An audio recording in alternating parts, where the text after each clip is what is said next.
News ಅವರ್ನ ಕೊನೆಯ ಸುದ್ದಿ ಬೆಂಗಳೂರಿನ ಭಾರಿ ಮಳೆ. ನೆನ್ನೆ ರಾತ್ರಿ ಇದು ಹವಾಮಾನ ಇಲಾಖೆ ಇನ್ನು 3 ದಿವಸ ಭಾರಿ ಮಳೆ ಅಂತ ಹೇಳ್ತಾ ಇದೆ. ಇವತ್ತು ಸಂಜೆ ಹೇಳಿದ್ರು ನಂಗೆ 3 ದಿವಸ ಭಾರಿ ಮಳೆ ಅಂತ. ಇದು ಅರ್ಥನೇ ಆಗೋದಿಲ್ಲ. ನೆನ್ನೆ ಮಳೆ ಆಗುತ್ತೆ ಅಂತ ಹೇಳಿರಲಿಲ್ಲ ಅವರು, ಅಷ್ಟು ದೊಡ್ಡ ಮಳೆ ಆಗುತ್ತೆ ಅಂತ. ಇವತ್ತಿನಿಂದ 3 ದಿನ ಭಾರಿ ಮಳೆ ಅಂದರು, ಇವತ್ತು ಮಳೆನೇ ಇಲ್ಲ. ಏನು ನೆನ್ನೆ ಮಾತ್ರ ರಾತ್ರಿ ಆಫೀಸಿಂದ ಮನೆಗೆ ಹೊರಟ್ರೆ ಕಾರ್ನಲ್ಲಿ ಯಾವುದೋ ರಣರಂಗ ದಾಟ್ಕೊಂಡು ಹೋಗ್ತಿದ್ದೀವೇನೋ ಅನ್ನಿಸ್ತಾ ಇತ್ತು ರಸ್ತೆ. ಏನು ಮರಗಳು ಇಲ್ಲಿ ಗಾಲ್ಫ್ ಕೋರ್ಸ್ನ ಈ ಗಾಲ್ಫ್ನ ಬಾಲು ರೋಡಿಗೆ ಬೀಳಬಾರ್ದು, ಮುಖ್ಯಮಂತ್ರಿಗಳ ಮನೆಗೆ ಹೋಗಬಾರ್ದು ಗಾಲ್ಫರ್ಗಳು ಆಟ ಆಡುವಾಗ ಅಂತ ಎತ್ತರದ ಟವರ್ ಥರ ಕಟ್ಟಿ ಬೇಲಿ ಹಾಕಿದ್ರು. ಅದಕ್ಕೆ ಇಡೀ ಬೇಲಿ ಮುರ್ಕೊಂಡು ಬಿದ್ದಿದೆ ಮುಖ್ಯಮಂತ್ರಿಗಳ ಮನೆಯ ಮೇಲೆ, ಇಡೀ ಬೇಲಿ. ನೋಡಿದ್ರೆ ಅದನ್ನು ಇರಾನಿನ ಯುದ್ಧ ರಣರಂಗದಲ್ಲಿ ಹೋಗ್ತಾ ಇದ್ದೀವೇನೋ ಅನ್ಸೋಂಗಿತ್ತು.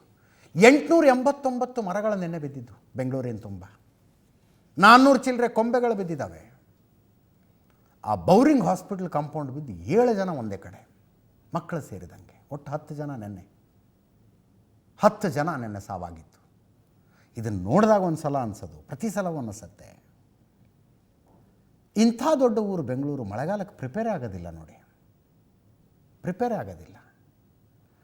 10 ನಿಮಿಷ ದೊಡ್ಡ ಮಳೆ ಬಂದುಬಿಟ್ರೆ ನಮ್ಮಲ್ಲಿ ಎಷ್ಟು ಅಂಡರ್ ಪಾಸ್ಗಳು ಬಂದಾಗ್ಬಿಡ್ತವೆ ನೀರು ನಿಂತು.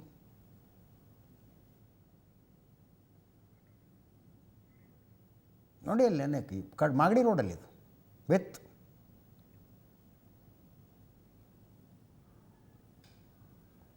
ಬೌರಿಂಗ್ ಹಾಸ್ಪಿಟ್ಲಿಗೆ ಮುಖ್ಯಮಂತ್ರಿಗಳು ಉಪಮುಖ್ಯಮಂತ್ರಿಗಳೆಲ್ಲ ಭೇಟಿ ಕೊಟ್ಟರು.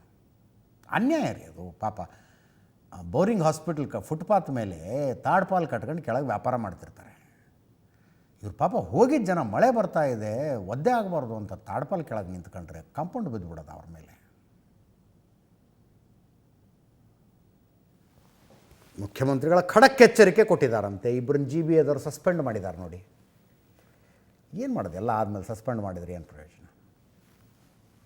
ಇದರೊಂದಿಗೆ ಇವತ್ತಿನ ನ್ಯೂಸ್ ಅವರು ಮುಗಿಸ್ತಾ ಇದ್ದೀವಿ. ನೇರ ದಿಟ್ಟ ನಿರಂತರ ಸುದ್ದಿಗಾಗಿ ನೋಡ್ತಾ ಇರಿ ಏಷ್ಯಾನೆಟ್ ಸುವರ್ಣ ನ್ಯೂಸ್.